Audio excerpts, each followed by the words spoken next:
How's it going, world? This is Grant with Retro Games and More coming at you with a new video. And today we are going to be playing Baldur's Gate Dark Alliance for the Game Boy Advance. So, Baldur's Gate, or Baldur's Gate, however you like to say it, is an awesome game. It is one of my favorite for the PC. Tales of the Sword Coast, literally probably one of my, if not my favorite PC game. I just recently played through Dark Alliance for the GBA. I got it for the PlayStation 2 as well, and I hear the story is very similar. Of course, it's much more condensed and, if you will, dumbed down for the GBA, looking at its hardware limitations compared. But I just recently played through it, and I really enjoyed it. I thought it was really fun. There's a lot of negatives to the game, but I think the positives outweigh the negatives in the long run. I am going to be working on my Pokemon LP2, but I wanted to do something a little bit different and play around with Baldur's Gate Dark Alliance. So let's go ahead and get it started real quick. Pick a new game, and right off the bat, what you do is you can choose your main character. You got a choice of 3 to begin with. There might be another option later down the line, and we'll go over that when the time comes to it. I recently beat the game as a fighter, and that's typically when it comes to RPGs. I like to be kind of the front runner, the melee attacker overall, and I enjoyed it a lot. But I want to try something different this time around. Fighter is a pretty easy way to get through the game.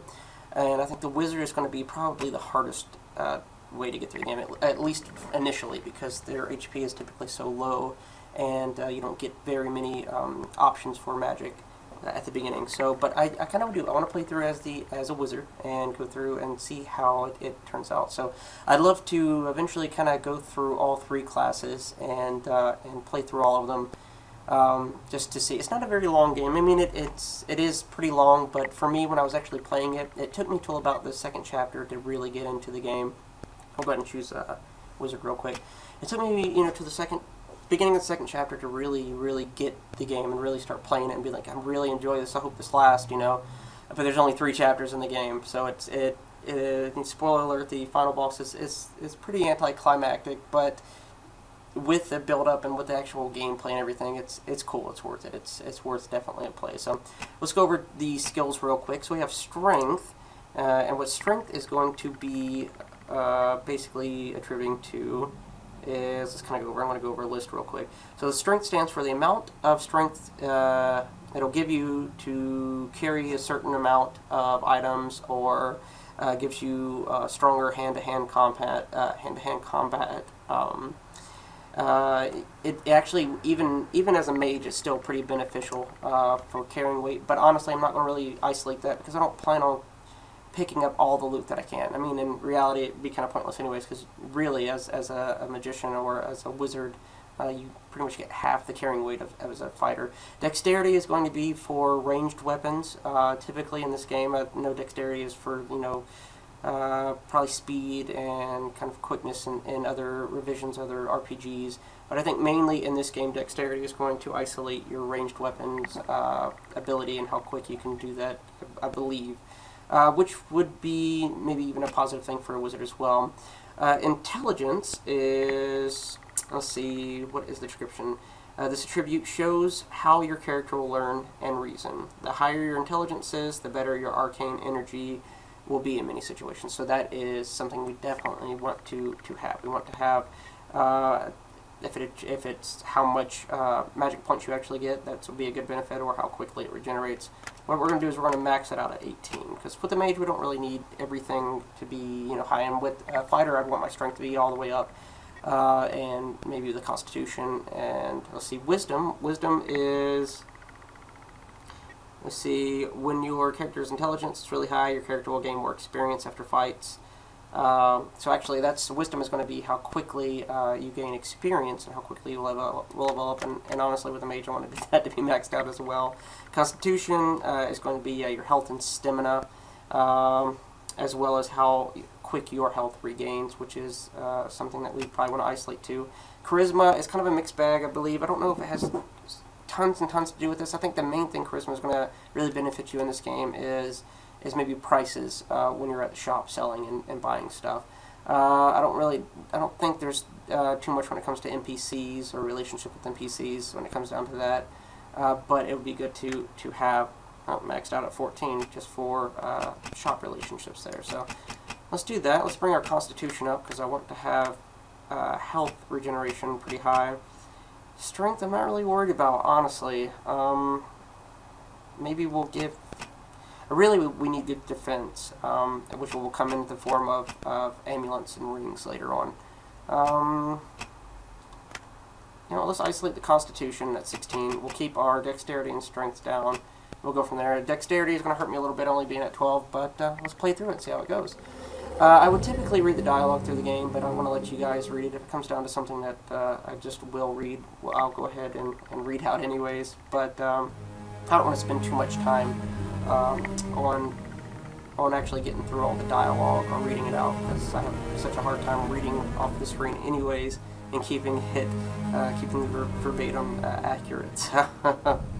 I'll let you guys read through that. Essentially what the story is you find yourself in Baldur's Gate, and you get jumped by a couple of thieves, and they steal you, steal all of your money and weapons and etc. So, you start off as having nothing really, no money, no weapons or anything. But you're still alive, that's the point, right? And then you go to a tavern, which we'll get to in just a second. Go through the dialogue with the thieves being chased away by the guards as they pretty much save you and tell you to go to the tavern and start our game. So this really is a really good game. When I first played it, I was like, it's the main thing that set this off for me was the fluidity of the graphics for a GBA. If it's sprites, it's very convincing. Damn near polygons. If it's polygons, that's awesome. It could be. I don't know. I haven't really looked into it or anything, but it looks like these are actual 3D characters that are rendered, which I know the GBA is possible to do to a certain extent. So, but the fluidity of the enemies later on, you'll see it feels really good and really satisfying in combat. So what we gotta do is talk to this lady here, and she tells us that she actually has a mission for us. She says she's sorry that we got jumped and it sucks that you lose your possessions. I could use your help to go down to the cellar, clear out the rats, and get you back on your feet again. So go ahead and go through the dialogue real quick. We got to go get a cellar key from a guy over near the fireplace. And I apologize if you want me to read the text. Like I said, if I can get through this fairly quickly, I'll try to be a little bit laid back with it as well, but quickly enough to feel like I could justify another playthrough, then I might be a little bit more enthralled in the story and make it more of a kind of a role-playing-esque type thing. So another thing, and there's a lot of little nitpicky things about this game, but when it comes down to it, I don't think they put too much time into the development. Or I shouldn't say that, maybe into the finite details. Of course, the game itself could be taken by a lot of space because of how good the graphics are for the system itself. When you're talking to an NPC, you initiate the conversation with the B button, and then you continue the dialogue with the A button. You can't hit the B button to go to the next sentence, and it doesn't automatically scroll through. So anytime that you end the conversation, actually I'll show you real quick. And he gives us a dagger and the key, and every time you end the conversation, you swing, because A is your attack button. So it always seems like, in the sense of kind of putting yourself into the story and kind of losing yourself in the story. It's kind of hard to do with this game, but with a Game Boy game, I'm not really expecting too much, what's the word for it, and like actual emotional investment into it, or the ability to kind of lose yourself into it. So let's go ahead and equip that dagger real quick. It's not going to do us much good, but it's always good to have some type of melee defense. And over here is our extra, what would be the word for it? Extra attributes, or kind of the specials. You have these attribute points, which are represented by the red orb there, and you gain these attribute points, or stat points, whatever you want to call them, bonus points every time you level up. And the more levels, the more you get per level. And you can actually put these onto these extra bonuses, or not really bonuses, just kind of extra attributes to yourself. You start with Burning Hands automatically, at least one section out of 6. No, out of 5. That's me not being able to count for one of your magic spells, and you can gain other magic spells as you level up and kind of choose which route you want to go down. Burning Hands is cool. It's actually, I'll go ahead and equip that too. We'll go ahead and get out of the main menu and get down into the cellars. Burning Hands is, I'll show you real quick, is this type of spell. So it doesn't have a lot of range, but it doesn't use a lot of magic points either. So it's a really good beginning spell. These pedestals right here are typically they are the save point. You only see them before each major boss in the game. You can save anywhere in the game you want, but let's say you're in a dungeon and you're on the first level of the dungeon and you want to save before you get to the boss. When you restart your game, you're going to be back at the beginning of the dungeon, but all your points and attributes and items gained will still be there. You'll just have to get your way back through the dungeon. But if you access the save point right before the boss, then you can quit right before the boss and come back and be exactly there. So we can break pots and barrels, of course, and gain gold. What I picked up right there was a potion, and potions are a very vital part of this game. It's something that you're going to have to use and rely on heavily, and I imagine I'll have to rely on it even heavierly now that I'm a wizard because of the defenses. But the main issue too with that is the way that you use your potions. You actually have to hold down the L button and then hit your attack button. L button typically is guard or defend. If you're a fighter, you use it to hold your shield up to defend. So if you're in the process of defending and then all of a sudden you try to hit your attack before you let go of the guard button, then you use a potion. So if you have 1 HP left, or if you're only down 1 HP, you don't want to waste that on a potion. Refilling that. That's kind of one of the bad designs of the game there. Another thing is this little HUD at the bottom is if you use the R button to go through, we can choose our melee, and then we can go to bow and arrow, or we can go to our magic. And if you heal by holding down L and then hitting attack, but you refill your magic if you have magic potion by holding down guard and hit the B button. So that works that way. I'm not going to worry about picking up the club or arrows as of now. Actually, might be a good idea to pick up arrows. See if I can gather all these guys together and take them out in one right there.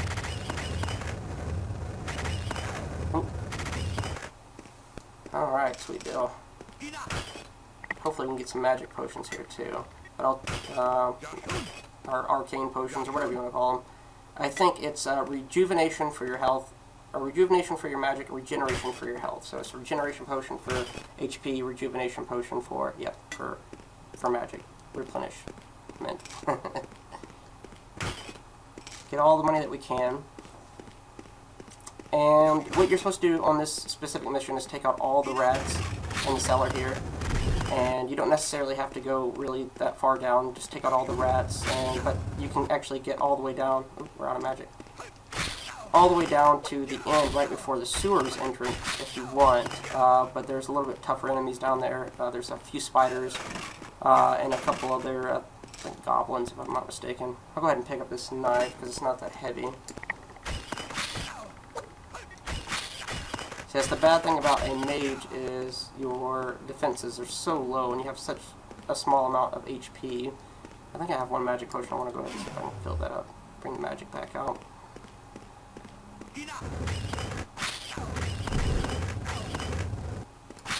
And a smart idea would be to save fairly frequently. Actually, I'm going to go ahead and save real quick right now, because you can definitely get caught off guard when you're in the middle of battle and not have your eye on your HP meter, and then boom, you're dead. And when you're dead, you're dead. You gotta make sure you keep a good save. What do we got here? We have a rusty short sword, and actually I think I'll probably use short swords for my mage. I don't think I'll use anything larger than a short sword. Just because it's, unbefitting of a mage. I would, just my personal opinion, really. It's like, if he's a mage, he's not going to be toting around a bastard sword or a long sword. But I'll carry around short swords and rely on my magic for my main offense. What do we got here? We have some armor. So another little thing about this game is the armor and the pickups are essentially the same no matter what starting character that you choose, whether you get a fighter or an archer. All the armor is the same, which is kind of off-putting if you're, really into, deep RPGs. You kind of want more customization, maybe robes instead of armor, or padded armor, or whatever, plated armor. Because you're a mage, you want to, have robes and, etc. staffs. But the inventory is really based on one throughout the entire section here. So, but hey, no complaints. At least I can get better defense that way. So I'll take whatever I can. Only bad thing is with a mage, and here it is. I believe it's a hobgoblin, if I'm not mistaken. They are pretty tough. Keep an eye on the HP. Yeah, they are very tough. Yeah, I'm underestimating how much harder this is going to be with a mage compared to a fighter. Because with the fighter, I can breeze through this cellar fairly easily, and my magic regeneration is not very good. See how quickly I can kill off the fire. That's pretty good. There we go. So if I have enough magic points, it's actually very nice. Oh yeah, too many identical items. If you have two items two identical items, then you can't pick up any more than two the same item. So not a big deal there. You'll see enemy drops there. You can see the arrows. I should probably pick up the arrows. I'm kind of debating right now if I want to do that. If I want to use the bow and arrow. It might not be a bad idea because mages are really horrible at close combat. So there is a helmet, a couple more potions. Let's go ahead and get that helmet on. Gives us a little bit better defense. And actually, let's go ahead and replenish our magic just a bit there. I think the worst thing about an archer or a mage in this game is the aiming system is kind of rough. It's really not the most accurate system. I think it gets better once you level up. You'll have like auto-targeting and stuff like that with certain spells. But in the beginning it's pretty tough. Here are the spiders, and they are insanely strong. I'm going to try to drag them out and give me a little bit of room to work with. There we go, that's not too bad. Actually, now that I got this good magic, excuse me bouncing around here, I'm sitting on an exercise ball. It's a little bit better on my back than a chair. If you have enough magic, actually, we might be able to get through this game fairly easily. As long as I can, as long as I can get that aim down, which I'm not very good at, obviously. So this is the first time I ever played as a mage character, and we'll see how things go there. It's pretty fun so far, though. And I want to play through the actual console version too. Now that I've actually beat the Game Boy version, because whoa, yes, a lot of spiders. See if we can get him to the doorway. Come on. Pretty smart AI there, honestly. Come on. Okay, I gotta run back. Alright, we took out two of them. Sweet deal. Not bad at all. The main reason I'm going all the way down here instead of just taking out the rats, because we could have already went back, I believe. I see 26 on a rusty hand axe for 5 pounds. I should probably pack up on as much stuff as I can get in the beginning here, because we're going to be able to get back to the shop fairly quickly after this and sell all the stuff that we have. But typically I'm not going to be picking up everything that I find unless it's very valuable and it's something that I want to need the money from, so. Let's see what we got here. Yeah, I'll go ahead and pick that up. I'm not going to worry about clubs or arrows as of now. And I might regret the arrows. Oh, let's run back. Gotta play on high defenses here. Haha! Level up. Okay, so I'll show you how that works real quick. Let me go ahead and break down all these boxes here. And some padded armor. Is that better than what we have? Because I think we have warm padded armor. Yep. And honestly, it looks like the helmet and the shoes or the boots are kind of worthless because it looks like they don't add anything except for a little bit of difference in the sprite. Okay, so this door here leads to the cellar. We'll be going back down that fairly soon. What do we got here? So yeah, you can't use the warhammer, but can I pick it up and sell it? Yeah. And we might not even be able to use the bow and arrow. So like I said, this is the first time I've played as a mage. We might not even be able to use the bow and arrow as the mage. Okay, we'll take all that for resell.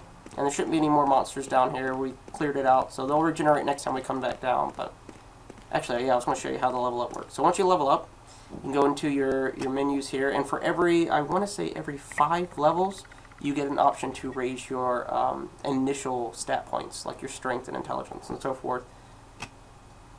So, oh, we've only gained 1 point, really? Okay. That multiplies over time, but that kind of sucks. We can go ahead and get magic missiles at least. We can initiate that one.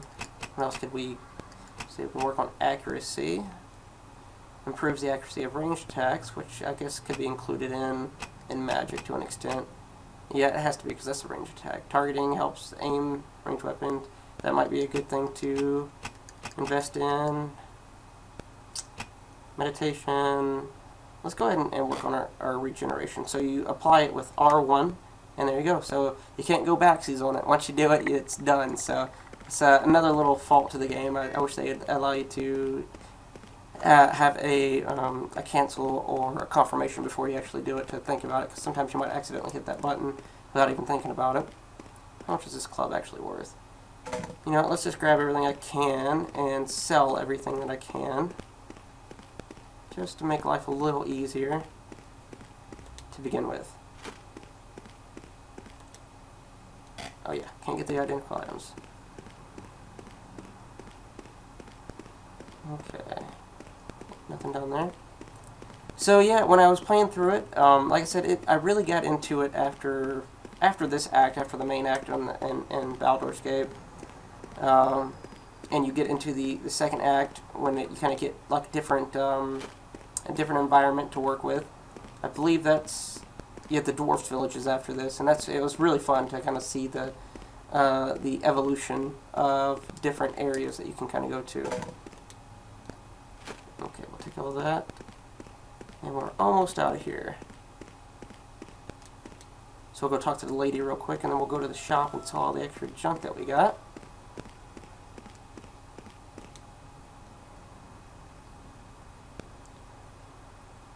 Okay, so she's telling us Ethan, the guy that we got the cellar key from, went to go get the sewer keys for us, and he never came back. So we'll have to go search him out and see what we can figure out on that. So she gave us 50 coins and 200 XP. I think that's normal all the way across the board. So like I said, I don't think the charisma has anything to do with that. I think it has to do with shop prices and stuff like that, if I'm not mistaken, which we'll go find out real quick. Although I can't remember what the default prices were when I was a fighter, so can't really compare it either way. Go ahead and sell all the extra junk we got. So we're getting on about 22 minutes now. Okay.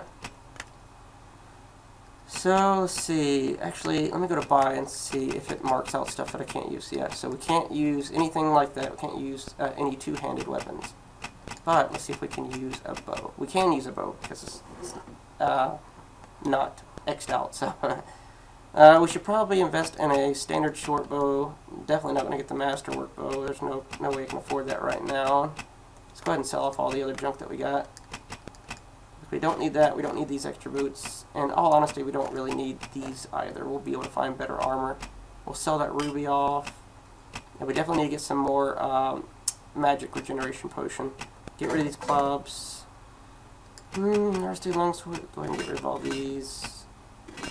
Get rid of the dagger. 1 to 3 for the rusty short sword, or you know, I want to stick with the long sword for this, since we can't use two-handed weapons anyways. We will use single-handed without a shield. That'll be the mission. I'm not sure if mage can even hold a shield. Actually, let's see. Yeah, so you can. So you can be like a battle mage. So essentially, your classes are battle mage, a straight fighter, and the archer. I don't think the archer can do two-handed weapons either, so essentially kind of like an assassin character, but not really. It'd be kind of awesome if they did have that.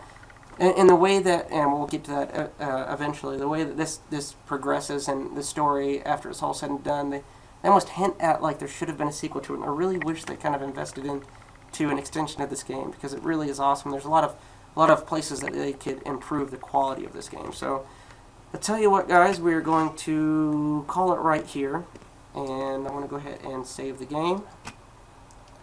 And once we get back, I'm going to search out Ethan, see if we can figure out what's going on with that sewer key, and progress the story. So I appreciate you watching. If you like it, yeah, let me know, and I'll go through the game maybe in a little bit more detail, in the sense of a little bit more detail on the actual mechanics, or more of a walkthrough instead of just a let's play. But yeah, I really enjoy this game. It's pretty fun. So, but I appreciate you watching again, and have a great night.